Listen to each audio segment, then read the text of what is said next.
Hey guys, welcome to another installment of Plug Talk Sports Barber Shop Talk, and today's special guest is the executive pastor of Christ Fellowship right here in Miami, Florida, Pastor Carlos Cardenas. Now, before you say anything, I just want to say, man, that aside from my own father, I think that you are the perfect example of what a Christian man should be. And I'm sure there's other people out there that feel the same way, but for me and for everyone else, thank you, man. That you're a leader and at least a mentor to me, and someone that I aspire to be like, as I grew up as a young adult. So thank you, man. Wow, that means so much to me. I really appreciate that encouragement and just being vulnerable and honest. And honestly, it's by the grace of God that I'm here. I'm not perfect, trust me. I'm a sinner, saved by grace, and just trying to live this life and, trying to model what it means to be a godly man and a godly husband and father. And, we're just in this together. And thank you so much. Love you. Of course, man. It really means a lot. Thank you. So let's get into it. How did you get into sports, man? Take me all the way back to the early Carlos childhood days. How did you get into sports? Yeah, so I was born and raised in Miami, actually pretty close to this area. I was sort of between Kendall and Westchester. And from a young age, just my buddies and I, we've always played a lot of sports. And even from a very young age, I was 6 years old, I would watch sports. I would keep up with the scores, the stats. In the church that I grew up in, I would actually hang out with people that were older than me, and I would talk about the games and like, did you watch this? And primarily what I really enjoyed watching was football. Okay. And that's NFL and college football and basketball. So more NBA. And those were my two sports that I would really watch a lot. I played some soccer as a kid. Okay. And I like that. Yeah. And so soccer, I watched it more just during the World Cup and when that would take place. But throughout every season, it was more like basketball and football. Now, did you play any sports throughout your high school years? So I was honestly, I was okay. I don't think I was talented enough to be a basketball player. Like, I was like, I was all right to play for my high school basketball. I actually went to high school part in Southwest, and then I've shared that I've moved to North Carolina, so I moved to Cary. I actually wrestled in Cary for Cary High School. Yeah, and Cary High School is known to have a great wrestling team. When I went to school there, they had one of the best. It was Cary High, one of the best wrestling teams in the nation, and I know Southgate as well, or Southgate and Southbridge. So I did wrestling for a little bit, not actual like high school football or basketball, but I did a lot of, the parks and flag football, like recreational, and stuff like that. But yeah. So you mentioned Cary, North Carolina. Yeah. How or what was the big difference between living in Cary and Miami? Like, what? I'm sure there's a big difference. Where do I start? I mean, first of all, huge culture shock. I mean, you're going from a place that you're the majority, everyone is sort of acts like you, speaks like you, looks like you to some extent, and then you go to a school that you're the minority, and then you're like, hey, where's the croquetas and the pastelitos, right? Where's the Cuban coffee and the cortadito? You don't have any of that. But it was cool, man. You adapt. I think in life it's all about adjusting. Your life, there's always going to be changes in life, and you just got to adjust to those changes. You have to assimilate to what's happening, and so where I lived in Cary, it was actually pretty diverse, and so it wasn't just American, Anglo, Caucasian, but you also had like Asians and people from the Middle East, and you had some Hispanics, primarily Mexican and African American. So it was pretty diverse, but definitely very, very different than Miami. But I had I lived there for 5 years and still have a lot of friends that I talked to, and it was definitely some good times. But different for sure. I remember, so I had a phase when I was a kid that I loved NASCAR. Yeah. And my dad took me to NASCAR has an all-star race. And he took me to an all-star race in Charlotte, North Carolina. Oh, okay. And I don't have that phase anymore. Now it's Formula One. Oh, okay, but cool. I remember when you said North Carolina, like that just pinpointed to me. I remember going there as a kid, and I liked it. I really liked it. Charlotte was really nice. Haven't been back really since, but I will be probably going soon for Major League Soccer now that they have a team. But yeah, I can't imagine, dude, the difference between being in North Carolina and being in Miami. I know you said this story on Tuesday night. I heard a little bit of it. What story? What story? How did you end up in ministry? Yeah, so, it's interesting because from a young age, I grew up in a Christian home, and or a home that primarily my mother raised me to love Christ. She instilled the gospel and the Bible. She would read God's word every day to us, would pray with us, and so I had like this love for Jesus. I gave my life to Christ at the age of 13, I would say, and I got baptized at that age of 13. But I had like this desire that, man, I felt even from a young age, like it's kind of cool to be very involved in church. Yeah. I never thought that I would do it as a vocation. Like I'm a pastor as full time. That's my vocation. That's my full time job, right? Yeah. Vocational ministry. And so I didn't think that was even a thing, But I did feel like, even from a young age, that I wanted to be very involved in the church. Just to make the long story short, I went to school for business. I went to school for business management and finance. And my desire was, I want to be a very successful financial advisor. Get my Series 6 license, 63.7, make good money, to provide and have a family that I can, we can be well off and be generous with the church and be involved in the church, but not full time. I always thought I was not good enough, or actually I thought I was not holy enough. Like, even though I was a Christian guy, I was like, I'm not good enough to be a pastor. I'm not holy enough to be a pastor, And when I came to Christ Fellowship at the age of 25, I was asked by a previous leader, hey, do you feel called to ministry? I'm like, well, really, all of us, if you're a believer, you're called to ministry, right? We're called to be in the ministry of reconciliation. We're called to be an ambassador of Christ. But it's like, no, you feel called to ministry, like actually do this as a job. And so I wrestled with that question, and I was given an opportunity for a part-time position as a worship director, and I also served as a young adults director at West Kendall. And at first I was like, nah, but the Lord made it very clear to me. I was in my quiet time and made it very clear to me that if I don't take this position, I'm being disobedient to God's calling. And I had other people affirmed before this, and I didn't share this on Tuesday. I would have people affirm and say, hey, you're gonna be a pastor one day. I was like, you're crazy, no way. I was like, you're crazy, nah, dude. You got the wrong person. You're gonna be a pastor. You have the pastor's heart. And it's a decision, like I shared, that till this day, I've never regretted. I've had moments and seasons that have been very challenging. I've had doubts, questions, uncertainties, but I've never regretted the decision of being in ministry. And I love what I get to do. I love it. I mean, I tell this all the time to people all the time. If finances was not an issue, I would do this for free. It's just, I love what I get to do.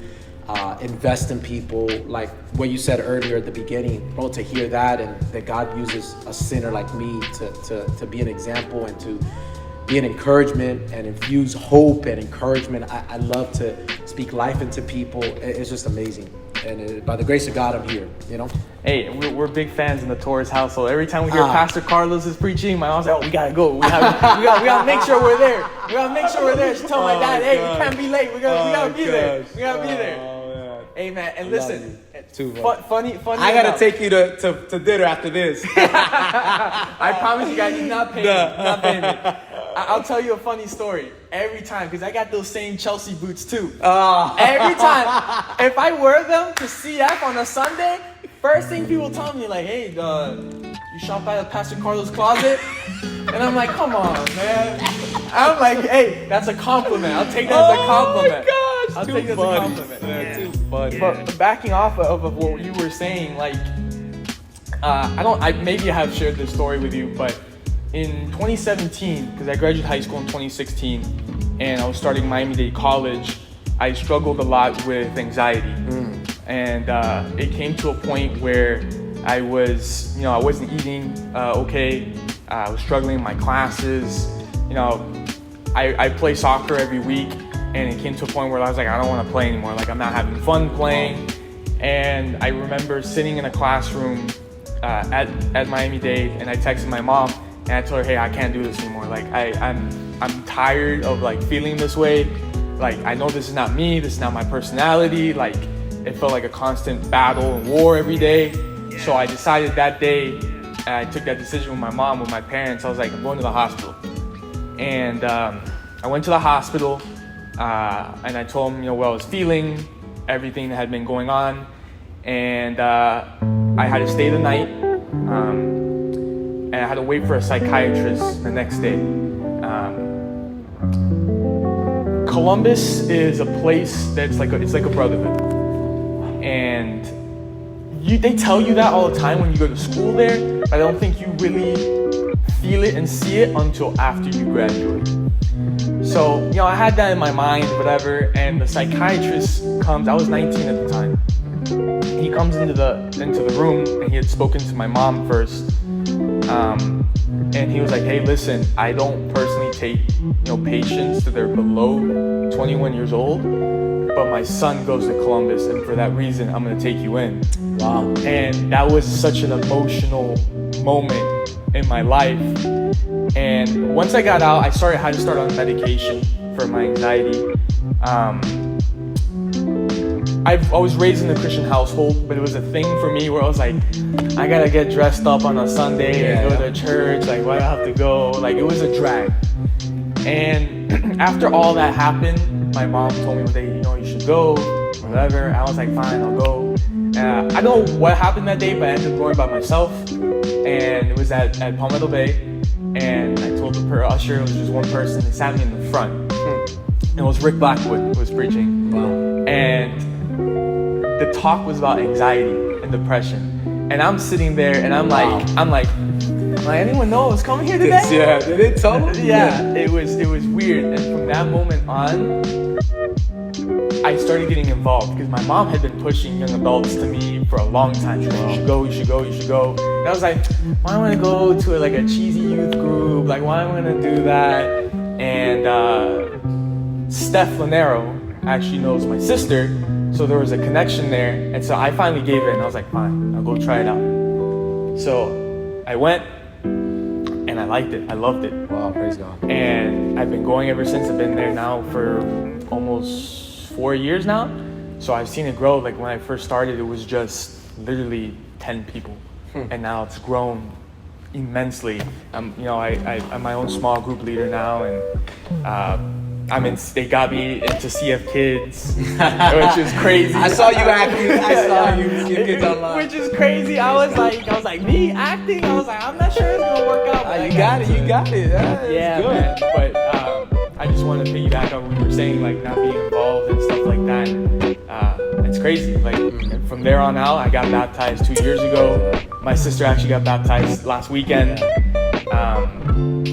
So it's just a crazy thing how God works, and I never thought I would be that involved, and now I'm sticking to it. I'm sticking to it. But moving on, That's amazing. It's just a powerful story, like how God, He's been so faithful in your life, and to see where you were to where you're at now. And it was a dark place. I had a lot of dark thoughts, and people would ask me like, why do you feel that way? Like, you come from a good family, like you don't have anything, you're struggling. And I would tell him, like, it's not because I'm choosing, to feel that way. Like, it was something that was happening to me naturally. And, I had tried therapy and all that stuff, and it just wasn't working for me. It was evident that I needed a little bit more help. And, I always tell people, like, I'm a big advocate for mental health, and I always tell people, like, there's nothing wrong for taking medication, because I know there's some people that don't prefer it, but if you need it, you need it. Yeah, absolutely. And it's worked wonders with me. It's helped me a lot. It's helped me feel like myself again. Praise God. And it was a dark moment in my life, but you know what? I always tell people, I feel like if I didn't go through that, if God didn't take me through that, I wouldn't have become the person that I am now and today. So even though it was rough going through it, I look back at it now and I was like, I needed to go through that so I can excel in what I'm doing today. Wow. So I always tell people that. That's powerful. In the midst of darkness, there's always going to be a reason why you're going through that certain issue. But yeah, it was a tough time. Sorry to hear that, but praise God that you're not in that place anymore. No, definitely not. So Definitely not. How do you? Because I always like how you tie your messages into sports. How do you find the correlation from how long he was gonna last with it? I didn't know it was a hereditary thing, so I got nervous. I'm like, oh, what if I get it? And then also, I dated a girl at the time who she ended up going to school in Tampa, and she started to faint a lot while she was up there in school in Tampa, and she came back to Miami to go to the doctor, and when she came to the doctor, they did an MRI and all that stuff, and she ended up having a brain tumor. Oh gosh. In a place where through surgery they could not get it. And unfortunately she passed away. She was 2 years younger than me. So both of those things for me kind of is what sent me into like an emotional downward spiral with anxiety. But those two things, really were the cause of me getting to that place. It was a very difficult time. Sorry to hear that, but praise God that you're not in that place anymore. No, definitely not. So Definitely praise God. not. How do you? Because I always like how you tie your messages into sports. How do you find the correlation from scripture and the messages into headlines and storylines of sports? How do you connect those two when you're making a message? Yeah, so when I prepare a sermon, I prepare a message, first of all, I always pray, and then I study the passage that I'm preaching about, And then, sports is part of my life, and I love it, and I obviously watch a lot of football and basketball and sports, and I know that it's something that is relevant with so many people, not only male, but also female as well, Yeah. And I think that there's a lot of good lessons that we can learn from different sporting events on what to do or what not to do. And so, for example, recently I talked about the promises of God. I remember. It was in January. So basically, that God gave He does a covenant with Abraham and Sarah, and He makes a covenant with them. And God is always He always keeps His word. He always keeps His promises. And so I started thinking. I was preparing doing the outline, and then I was thinking, Miami. When LeBron James came to the city, he made promises, right? He made the promise, not one, not two, not three, not four, not five. He started going up, right? And everybody got excited. Yeah, LeBron James is going to be a dynasty. We're going to win like 5 or 6 championships. And really it was not one, not two. Yeah, really it was just two, right? So LeBron didn't keep his word. And so he made these promises, but then he didn't keep his promise. And really, a lot of us do that. The good thing, God, conversely, he's not like LeBron, or he's not like a husband or a wife or a father that says something and doesn't keep a promise. God always keeps his promises. So what that does is, I think of the audience where obviously in Miami, and everyone, even if you're not a sports fan, you probably seen that video clip, right? You know about that. So what that does is it takes the person to that moment. Yeah, I remember that in 2010. It helps them relate. It helps them like, oh yeah, I remember that. Yeah. Oh, I remember how I felt like he let me down, right? And he left us. And then you take him to like, man, that's not how God is. Yeah. Aren't you grateful for that? And so that's where the hook comes in, and you make the connections. And I think there's a lot of lessons that you can learn. That's powerful. In sports, you know, and some really good ones as well. Now, I have to ask you, this is where we're at odds. Where did your love for the Miami Hurricanes come from? Because I'm an FIU guy, and I know we don't win anything. But I don't know if you remember this. I still remember the date and everything. November 23rd, 2019. I was working for FIU at the time. Played UM at Marlins Park. I don't know if you remember this. I texted you. I DM'd you. Did you? I did. And I said, what happened, Carlos? So that day, it was one of my childhood friends' wedding. We're actually the Keys. It was like a destination wedding. And I was watching, kid you not, it was the reception time. And I'm watching the game on my phone. Literally on my phone.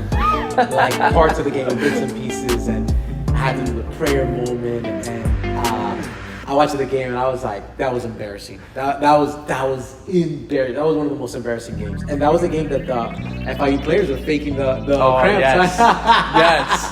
And mind you, I was in the press box and we're sharing it with UM people, and they're like, yo, what is this? And I'm like, hey man, it's working. Keep on doing it. Keep on doing it. So I was born in 1984, and about the age of 6, 1990. I'm watching college football, and UM is like tearing it up. Like they're like the best of the best. They never lose. Yeah. And I just started watching them, and I like fell in love. Like I was like, this is amazing. This is a swagger. 91, 92, 93. From Miami to lose, it was like that never happened. Yeah. Right. That was the streak was going on. I think of the 58 home games. Yeah. And it was broken by Washington Huskies, and then I would watch with my dad. I went to the Orange Bowl a couple times. So I was like all about the Miami Hurricanes. That to me, Miami Hurricanes football. That's what I'm the biggest fan of. More than I like the Heat and I like the Dolphins, but I follow more the Hurricanes. Like I'm more like into what's going on there. And from then on, I just became a super passionate Hurricanes. Let's see if you know this. Yeah. Do you know who got the last win at the Orange Bowl ever? Okay, I was at the last OB Orange Bowl game, which we lost against Virginia, and I believe we lost 47-0. This is not scripted, by the way. This is like this is all we're just chatting. Like I'm not ready for that. But we lost against Virginia. I think it was 47-0, and I was at that game. But I don't remember the win. I don't know the last win in the OB. Who the was last team to win at the Orange Bowl was FIU. For Miami to be FIU? No. FIU Stadium was being constructed or reconstructed, and they moved into the Orange Bowl for a period of time. And the last game that was played after the Virginia game, after Miami Virginia. Yeah, like the final ever game to be played in the Orange Bowl was an FIU game. Oh, I didn't know that. Yeah. I thought you were asking me. Well, yeah, I thought you were asking the Hurricanes, Miami's last win at the Orange Bowl. Last game ever at the Orange Bowl was an FIU. And it was after the Miami Virginia game. Yep. I'm gonna Google that. Let me look it up. Let me Google that. The last game was an FIU game, and then they tore it down. Yeah. All right. Do you think that Mario Cristobal is the guy? No. I think. Okay, so. No, I don't want to. Yes, I think he's a guy. I think he's a guy because I think he can recruit well. I think he's gonna recruit. He's already recruiting like amazing, and we just need talent. You got talent. He'll get the right coaches in place, but it's talent. yes, it's coaching. Of course it is, but you need to have talent, like, you know. And so yeah, I think he's the guy. What I struggle with them is that they have I feel like they have the talent. It's just like We haven't had too many. Like if you look at the past years, like who's been drafted in the This is NFL true. draft? This is true. Like first round, second, like barely anyone. This is true. Like when you look at the U when they were really in the early 90s and early 2000s, first round we had like 5 or 6, you know, people that would get drafted in the first round, and then you would look at the NFL games and it was like, oh, this person went to the U, this person, Andre Johnson, Clint Portis, Edwin James, all these other people, Vince Wilfork and all stuff. You barely have any of that now. You have one-offs, but not as much as before. And then when you watch NFL games, it's all loaded with what? Alabama players, Alabama, LSU, you know, Ohio State, you know, all these Georgia. I think that their biggest problem is that a lot of these kids, because of that success that they've had in the past, they get so enamored with that they feel like, oh, I don't have to do anything to earn that. But I think that Mario Cristobal is kind of setting that up good, especially when he took away the I know a lot of people like the turnover chain, but he kind of took that out and he's like, hey, no, this is going to be strictly business. And the first year under Cristobal was rough. Very rough, yeah. It was rough. Yeah. The thing is, it's always a trend. They do good at the beginning of the season, and it's usually by that FSU game. That they end up losing FSU, and then the rest of the season goes downhill. It crashes and burns. Yeah. And now they got basketball. Basketball in the Final Four. Exciting. I want it to be a exciting. FAU Miami national championship. Cristobal is a Columbus guy, right? He is a Columbus guy. He is a so Columbus you gotta root for him, man. I You know. got no choice. I know. What about that brotherhood that you were talking about? I know. You gotta root for him. When he announced he was coming to Miami, I was like, hey, no, I'm gonna root for him. I want them to have their success now.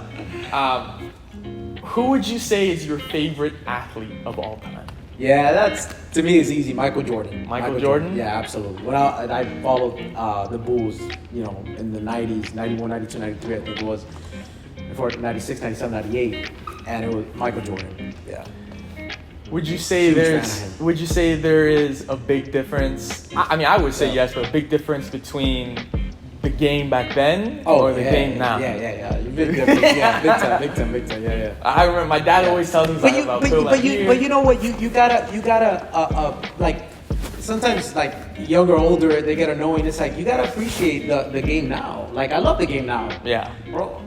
140 points are being scored, 3 points like crazy. Yeah. Back then it was like 81 to 82, you know, 85, 80, you know, like now it's a more three-point game. It's a 3-point game. 3-point game. Everyone, even centers are shooting 3 I know, I was points, about to say that. And the 4 and the 5 are shooting threes, you know, but you gotta appreciate that. Like I'm not like, oh bro, like now it's too soft. No, I like it. Like Curry, what he does, amazing. LeBron and Kevin Durant and all his people, it's amazing. And back then it was amazing too, in a different way. There's one favor that I need you to I need you to do it for me, man. What's that? I am dying for you to cook some barbecue. And I need to try it, man. Oh, I got you. I need to try it. Carlos is a huge barbecue guy. I got you. All right, sometimes I'm driving, I park in the dirt lot across the street from campus, and your house is right there. And I'm exiting, and I see you on the grill, and I'm like, oh, I got you. It smells good.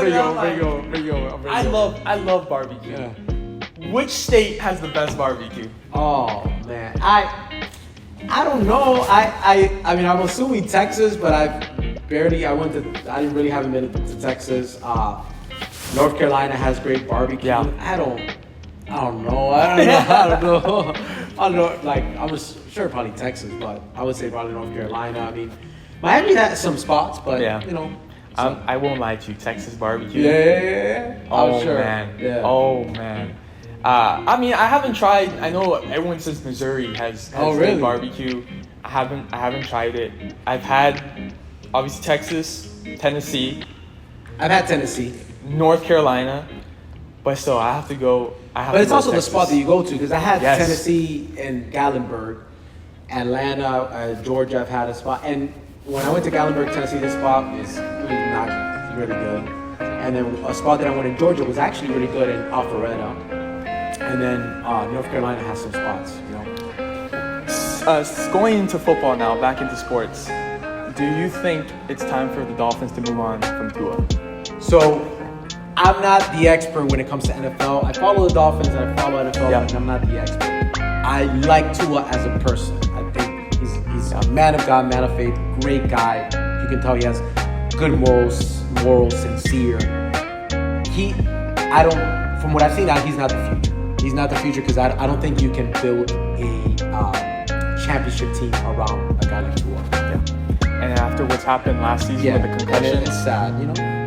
It's sad because you want to root for the guy. You want him to be the guy. But if the Dolphins are going to be contenders, I would say he's not the guy. If he gets even last year, when he would snap the football, I'm so scared of this guy getting hit. I'm so scared of this guy getting hit. And for this upcoming year, it's going to be the same thing. I'm going to be worried.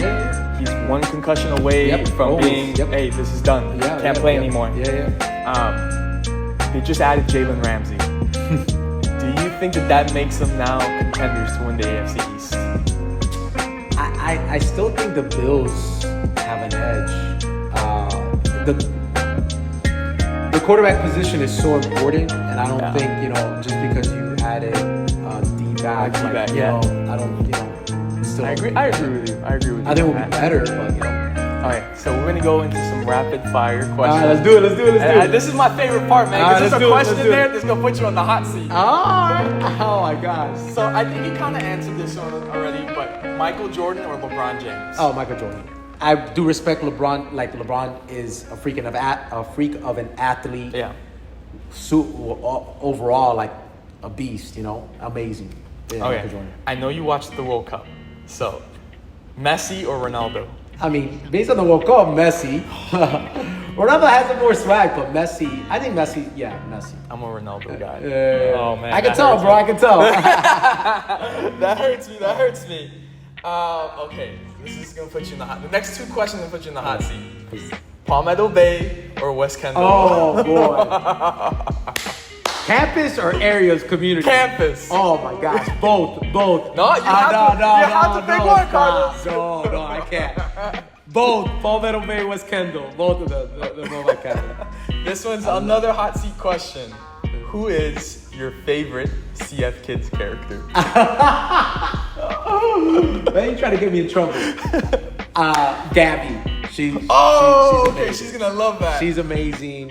I'll go Gabby. I had the opportunity to serve with her at Palmetto Bay when I was the campus pastor there. Incredible leader, sharp, and she's very gifted. And I'll go Gabby. So if you guys don't know, CF I love Michael. I love everybody. I love Barber. All of them. Love you all. CF Kids is something that we do. It's our church's child care service, but we also film videos for the kids to watch during service and for online and stuff like that. And I'm one of the characters. Carlos didn't pick me. I'm you. I didn't talk about the OGs. I'll pick you.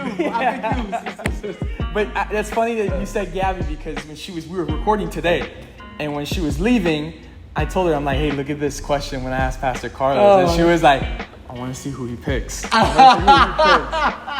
So she's gonna be super happy now. Yes. Favorite book in the Bible? Woo. Okay, that's. I think it. I love Old Testament, so I would say, can I pick a couple? There's so many good ones. Pick as many you want. So I love. One of the New Testament books that I love is Colossians, because it's very Christ-centered, a lot of theological, profound truths, yet it's short and it's also practical as well. So Colossians has 4 chapters. First 2 chapters are about Jesus and very theological, and then chapters 3 and 4 are very practical for practical living. The book of John, which is what we tell people, it's one of the Gospels. What I love about the book of John, it has the 7 I am statements. And so Jesus. I love the Old Testament. Exodus. I love Exodus. I love, the story of Moses and Egypt and, Daniel. But I would say another book, Proverbs. Proverbs is a very... I actually just got done reading When it comes to practical living and just like one of the things, because I love leadership and there's like my role, I'm a pastor and I preach and I shepherd people, but there's also the executive side where you're, the organizational side of things, right? You're leading staff and making these decisions that with money, budgets, and things like that. What I love about the book of Proverbs, it's a very, when it comes to life lessons, you learn so much. Oh yeah, 100%. And I constantly go there, and it's just, I'm learning a plethora of things. 100%. When that happens, yeah. So I actually challenged when COVID first hit in 2020, I said, I'm going to read from cover to cover. Wow. Took me 2 years. Wow, okay. Took 2 years. But the Old Testament was tough. It was tough to read. It was a very tough read. I will say there's times where I had to go back and like reread it because I wasn't understanding what I was getting from it. But yeah, I still read. I read every single morning. Now that I just went through it, I was like, what do I do now? But I still read every single morning. This is probably gonna be a tough one for you too, but is there a specific verse that's your favorite? So I think when it comes to Bible verses, they change depending on the season. So I've had different verses depending on the season that I'm in. And I think in this season, if I were to pick a verse, would probably be Philippians 4:8. The Apostle Paul is concluding his letter to the church in Philippi. And then he's talking about anxiety, and he's talking about rejoice always, and then do not be anxious about anything, and everything with prayer and supplication, present your request to God. I'm paraphrasing there, but Philippians 4:8 says, finally, brothers, whatever is honorable, whatever is excellent, whatever is praiseworthy, whatever is commendable, whatever is worthy, whatever is admirable, think about these things. And I always say that it always begins in the mind. Yeah. And so what you have to do is you always have to replace the lies of the enemy with God's truth. And so he's basically saying there, listen, think about what? Don't think about what's toxic. Don't think about what culture is telling you. Don't think about what is wrong. Don't think about what is sinful. Don't think about what is, going to pull you away from God. Think about whatever's admirable, whatever's righteous, whatever's holy, whatever's praiseworthy, whatever's commendable. Think about these things. And so I would say that that's a verse that I try to consistently apply to my life. Now to close off, if you can, tell our viewers, just give our viewers a positive message, just to close off the episode. Yeah. So what I would say is that wherever you are in life, my encouragement for you is to seek Jesus, and there is nothing better than living a life that honors God. When you really read the teachings of Christ, it's just going to help you be a better husband, a better father, a better son, daughter, a better business person, a leader. And so I want to encourage you to seek Jesus, to see what Jesus is all about and to give him a chance, whether you're skeptical or whether you grew up in the faith and somewhat about Christ, and I would encourage you to do that. And if you have no hope in life, Jesus gives you hope. He gives you purpose. He gives you peace, joy, even in the midst of whatever you're going through. And your testimony is so powerful because even in the midst of a dark season, getting the report about your grandfather and then what happened to your girlfriend passing away, you were in such a dark season, so much despair, so much adversity there, and look where God has brought you to. And so the hope of people are searching for hope, and really the hope of this world is found in Christ. And so that's what I would encourage you, is to pursue that. Brother, thank you. Pastor Carlos Cardenas, everybody. You guys can catch him on the stage at Christ Fellowship, one of their campuses, on a Sunday. So don't miss out. His word is always fire. So, ladies and gentlemen, thank you for watching this installment of Plug Talk Sports Barbershop Talk. We'll be back for another installment. See you guys soon. Yeah.